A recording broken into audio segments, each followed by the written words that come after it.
Episode selanjutnya akan kita bahas mengenai ziarah dan persiapan kepulangan jamaah ke tanah air. Setelah puncak pelaksanaan ibadah haji selesai, selanjutnya jamaah akan melaksanakan ziarah di seputar kota Mekah sambil menunggu jadwal kepulangan ke tanah air.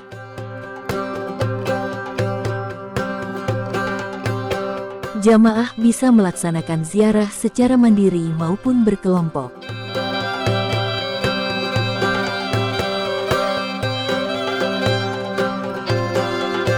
Ada banyak tempat yang bisa dikunjungi oleh jamaah, baik itu tempat ziarah yang berada di sekitar Masjidil Haram, ataupun yang berada di seputar kota Mekah.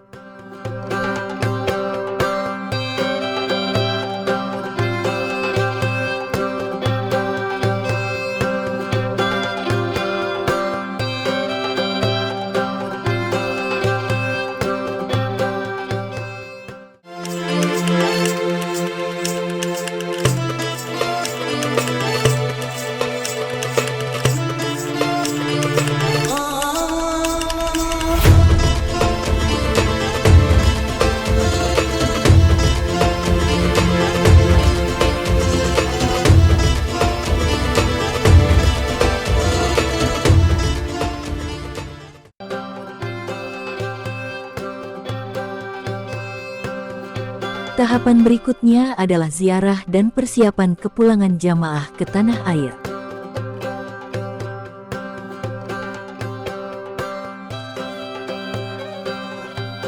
Pada episode sebelumnya telah kita bahas mengenai rangkaian pelaksanaan ibadah haji, mulai dari tahap awal persiapan pelaksanaan ibadah haji di daerah, hingga puncak pelaksanaan ibadah haji di kota Mekah. Silahkan tonton terlebih dahulu beberapa episode tersebut.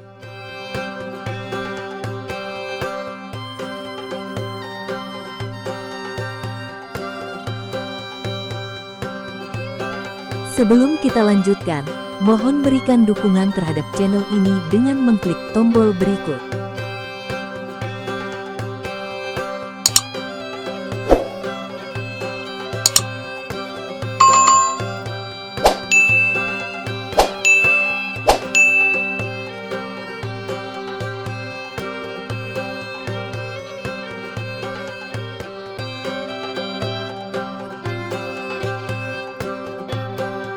Kota Mekah memiliki 5 nama yang disebutkan dalam Al-Quran, yaitu Bakah, Makkah, Ummul Qura, Al-Balad dan Al-Qaryah. Setiap tahun, jamaah haji mengunjungi kota Makkah dan Madinah untuk menunaikan ibadah haji. Mereka juga berkeliling kota Mekah untuk mendapatkan pengetahuan lebih dalam tentang Islam dan kehidupan Nabi serta para sahabatnya.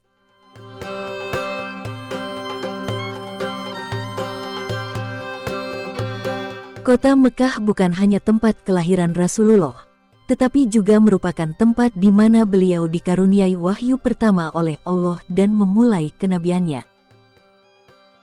Pada saat pelaksanaan haji, jamaah haji bisa mengunjungi tempat-tempat ziarah di sela-sela waktunya pada saat berada di kota Mekah. Tempat ziarah yang bisa dikunjungi di seputar Masjidil Haram dan di sekitar kota Mekah antara lain: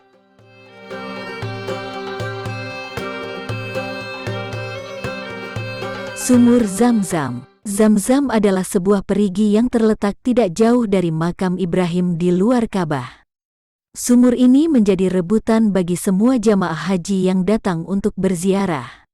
Hal ini dikarenakan sumur ini bersejarah dan syarat akan nilai barakah, bukan sekadar untuk menghilangkan haus dan dahaga. Sebagian ulama berpendapat penamaan Zam-Zam adalah karena air di sumur ini tidak pernah habis dan terus berkumpul.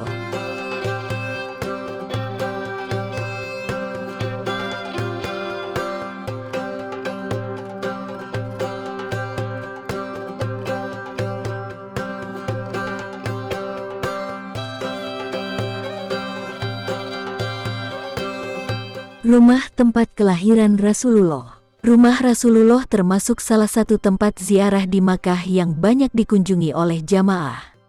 Rumah tersebut berada dekat Masjidil Haram dari sisi timur. Sekarang bangunan rumah tersebut telah dijadikan sebagai perpustakaan. Di bagian depan terpampang tulisan dalam huruf Arab yang bertuliskan Maktabah Makkah Al-Mukarramah. Tempat ini dipercaya pula sebagai lokasi rumah Abdul Muthalib, ayah Abdullah, dan tempat Rasulullah dilahirkan.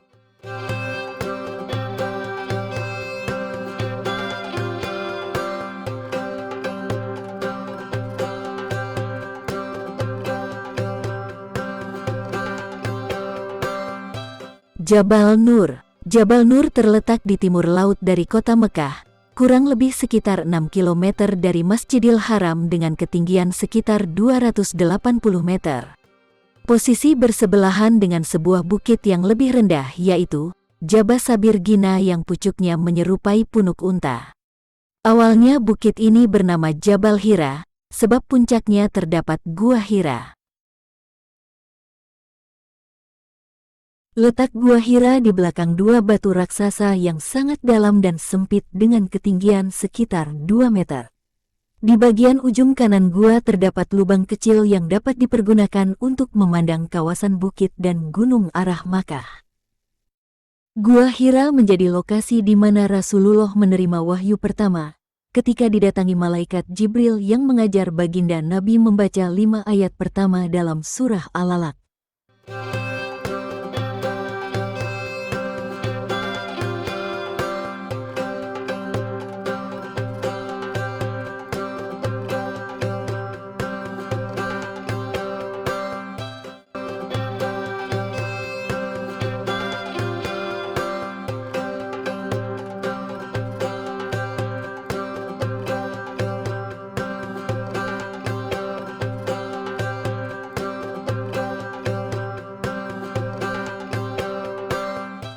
Jabal Sur sangat dikenal karena terkait peristiwa hijrah Rasulullah ke salah satu gunung paling tinggi di Makkah. Ketinggian gunung ini mencapai 458 meter dari kaki gunung dengan luas 10 km persegi. Lokasi Jabal Sur terletak di 4 atau 7 km ke arah selatan Masjidil Haram. Selain itu, penamaan Sur karena bentuknya menyerupai sapi jantan yang menghadap ke selatan.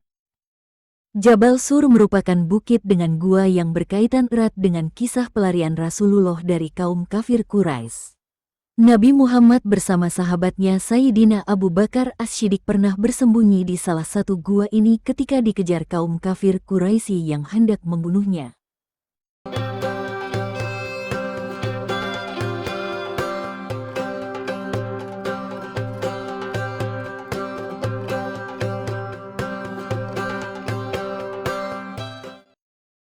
Jabal Rahmah. Jabal Rahmah kaitannya sangat erat dengan peristiwa pertemuan Nabi Adam dan Siti Hawa. Untuk mengenang peristiwa tersebut maka, di puncak bukit dibangun dinding setinggi 57 cm sebagai tugu peringatan berwarna putih. Pada musim haji, Jabal Rahmah banyak dikunjungi oleh jemaah yang hadir untuk berziarah. Jabal Rahmah bermakna Bukit Kasih. Bukit ini dianggap sebagai tempat di mana Nabi Adam dan Hawa bersatu setelah diusir dari surga. Jabal Rahmah menjadi saksi tempat di mana keduanya memohon pengampunan dari Allah dan dipertemukan kembali setelah mengalami pengasingan. Jabal Rahmah juga memiliki keterkaitan dengan peristiwa bersejarah dalam Islam. Di bukit ini, Nabi Muhammad memberikan pidato perpisahannya kepada umat Islam pada tahun 632 Masehi, ketika melaksanakan Haji Wada. Jabal Rahmah menjadi tempat yang sering dikunjungi oleh jamaah haji sebagai bagian dari perjalanan ibadah.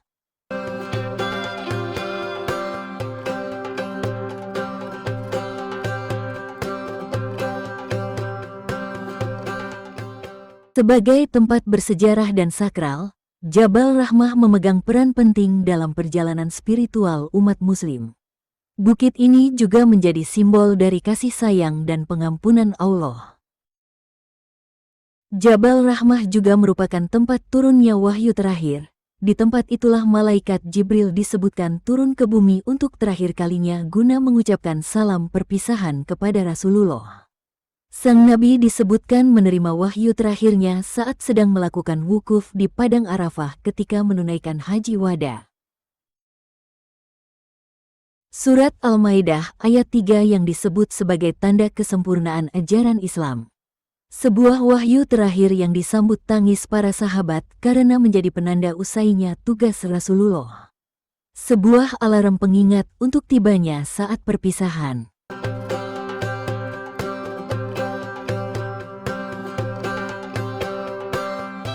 Selanjutnya ada beberapa tempat yang berada di sekitar kota Mekah maupun di luar kota Mekah yang juga sering dikunjungi jamaah haji.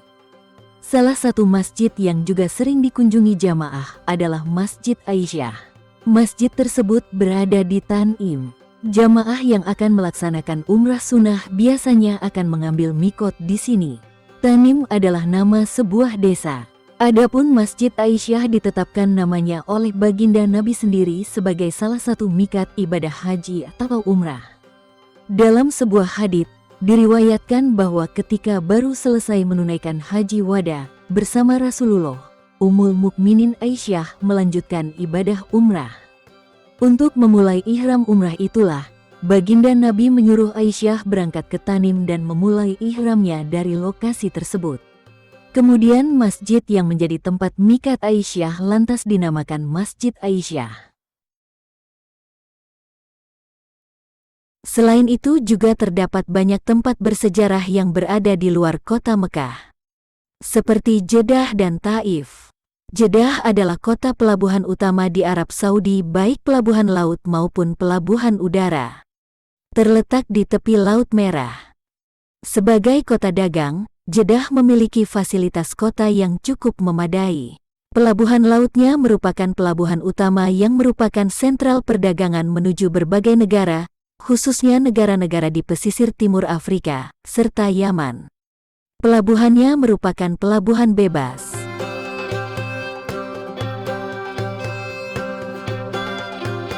Di Jeddah terdapat Bandar Udara Bernasional Raja Abdul Aziz yang memiliki tingkat kesibukan tinggi terutama pada musim haji.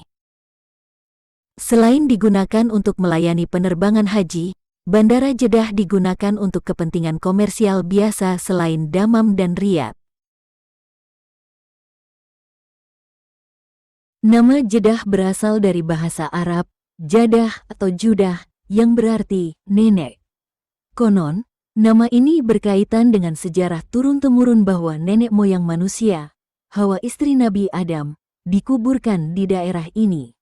Oleh karena itu, kota tersebut menjadi salah satu tempat yang biasa dikunjungi oleh wisatawan muslim atau jamaah haji dan umrah.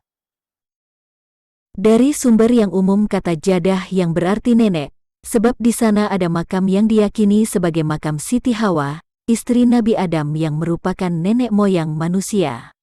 Sumber lain mengatakan bahwa Jeddah berasal dari kata jidah dalam bahasa Arab yang berarti lepas pantai. Selain makam Siti Hawa, di kota Jeddah juga memiliki banyak masjid bersejarah, seperti Masjid Kisyos, Masjid Terapung, Laut Merah, dan lainnya.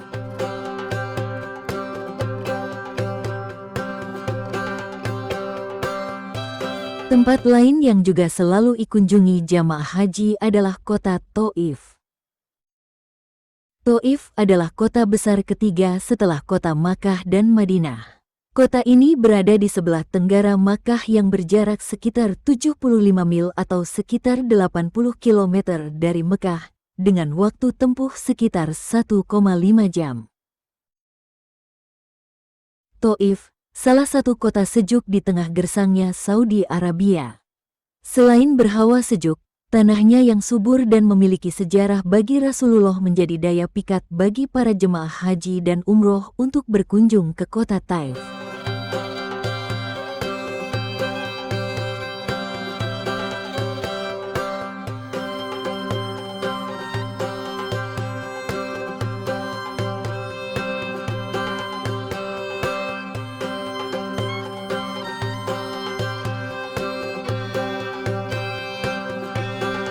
Di balik sejuknya Taif, ada kisah perjalanan Rasulullah yang memilukan. Rasulullah melakukan perjalanan ke Taif untuk melakukan dakwah Islam. Perjalanan ini dilakukan tidak lama setelah kematian pamannya, Abu Talib dan istri tercintanya Khadijah. Setelah kematian dua orang yang dikasihinya, orang Quraisy semakin gencar mengganggu dakwah Rasulullah. Maka secara diam-diam Rasulullah pergi ke Thaif. Rasulullah berangkat ke Thaif diam-diam dengan berjalan kaki. Di kota ini, Rasulullah tinggal selama 10 hari. Namun, perlakuan yang diberikan penduduk Thaif sangat kasar. Saat itu, kaum Sakif melempari Rasulullah dengan batu hingga kaki beliau terluka. Tindakan brutal penduduk Thaif ini membuat Zaid bin Haritsah membela dan melindunginya. Tapi, kepalanya juga terluka akibat terkena lemparan batu. Akhirnya, Rasulullah berlindung di kebun milik Utbah bin Rabi'ah. Kemudian saat itu Rasulullah berdoa, "Ya Allah, kepadamu aku mengadukan kelemahanku, kurangnya kesanggupanku, dan kerendahan diriku berhadapan dengan manusia. Wahai Zat yang Maha Pengasih lagi Maha Penyayang, Engkaulah pelindung bagi si lemah dan Engkau jua pelindungku. Kepada siapa diriku aku serahkan? Kepada orang jauh yang berwajah suram terhadapku, ataukah kepada musuh yang akan menguasai diriku? Jika Engkau tidak murka kepadaku, maka semua itu tak kuhiraukan, karena sungguh besar nikmat yang telah Engkau limpahkan kepadaku. Aku berlindung pada sinar cahaya wajah-Mu, yang menerangi kegelapan dan mendatangkan kebajikan di dunia dan akhirat dari murka-Mu yang hendak Engkau turunkan dan mempersalahkan diriku. Engkau berkenan, sungguh tiada daya dan kekuatan apapun selain atas perkenan-Mu." Mengetahui hal tersebut, malaikat Jibril menawarkan untuk menghancurkan penduduk dan kota Thaif. Namun Rasulullah menolaknya dengan berdoa kepada Allah sebagaimana dalam sebuah hadis yang diriwayatkan oleh Bukhari dan Muslim yang artinya, "Aku berharap mudah-mudahan Allah mengeluarkan dari tulang rusuk mereka keturunan yang menyembah Allah yang Maha Esa dan tidak mempersekutukannya dengan apapun." Berkah doa Rasulullah tersebut, Allah pun mengabulkannya. Kemudian penduduk kota tersebut memeluk agama Islam. Hingga saat ini kota Thaif dikenal sebagai kota penghasil para penghafal Al-Quran.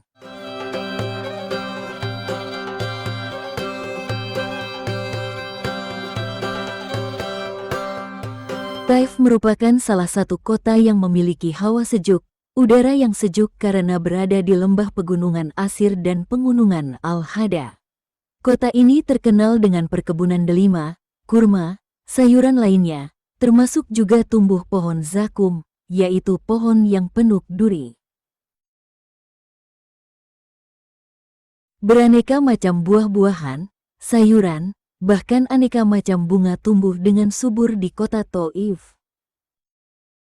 Jamaah haji yang berkunjung ke sana bisa menikmati buah-buahan yang lezat dan segar dengan harga yang cukup murah.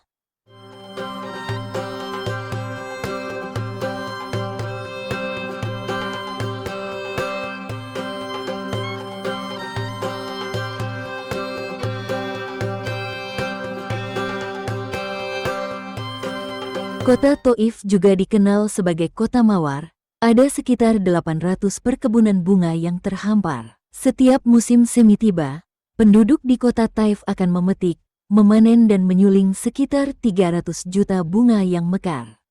Hasil penyulingan itu salah satunya dijadikan sebagai minyak wangi yang populer di kalangan jutaan muslim yang melaksanakan ibadah haji umrah ke Makkah dan Madinah.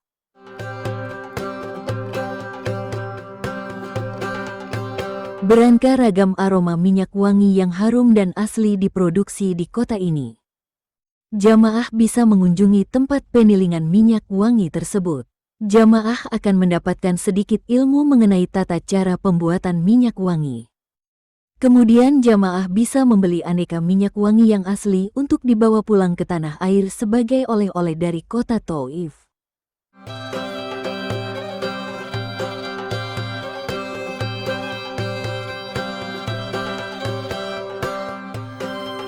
Ada banyak tempat yang bisa dikunjungi oleh jamaah di kota ini. Jamaah juga bisa menaiki kereta gantung, menaiki onta yang telah dihias cantik, juga bisa menikmati kuliner tradisional kota ini, khususnya menu nasi mandi yang rasanya sangat lezat.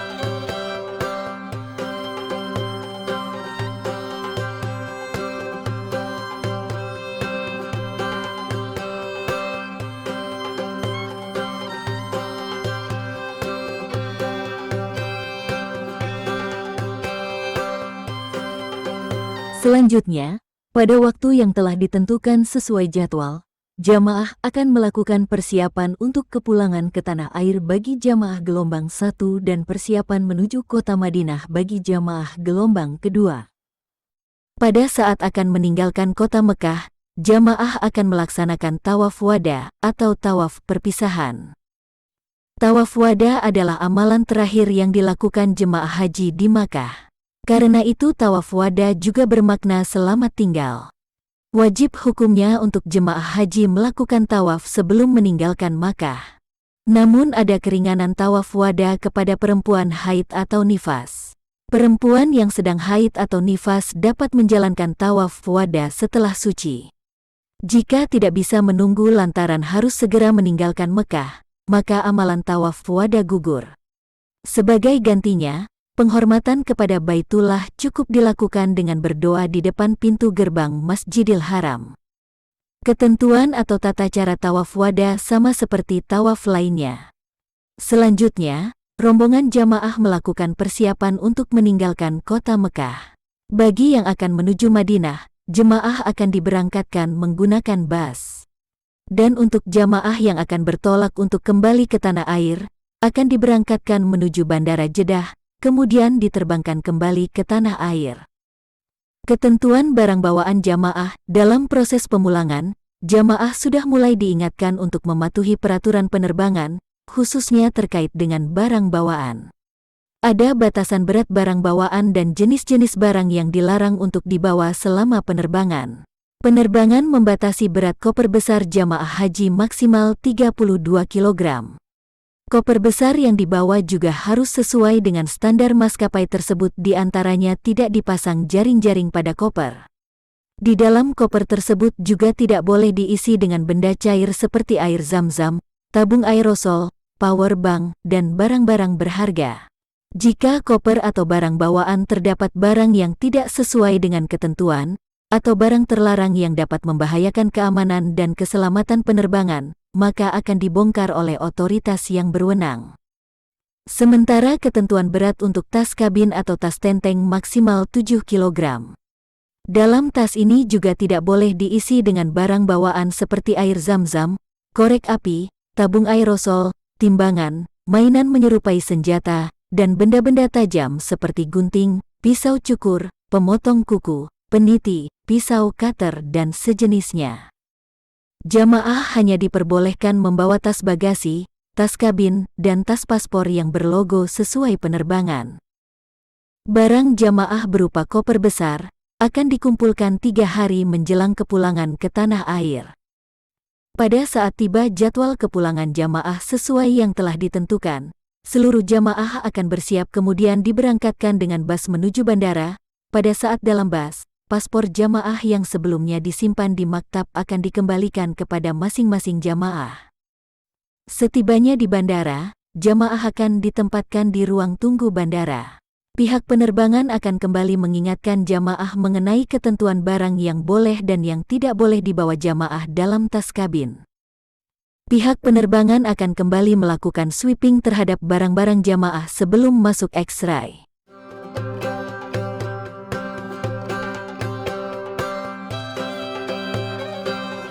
Setelah selesai pengecekan paspor jamaah oleh petugas imigrasi untuk pemulangan jamaah, Selanjutnya jamaah beserta seluruh barang bawaan berupa tas kabin dan lainnya akan melewati pemeriksaan serai sebelum menuju ke ruang tunggu keberangkatan.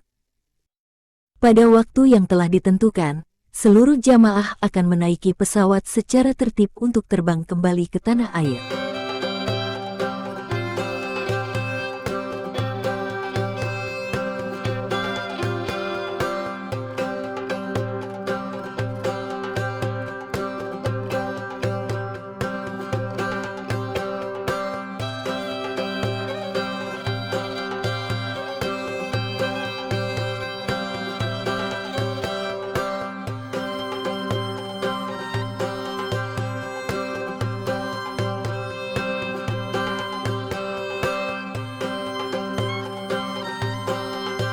Sesampainya di Bandara Tanah Air, jamaah akan disambut oleh petugas penjemputan jamaah.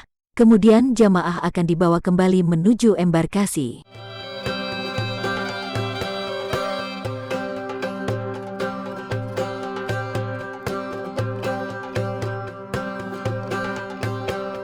Pada saat jamaah akan mendarat di tanah air, petugas penjemput jamaah yang berasal dari daerah telah menunggu kedatangan jamaah di embarkasi.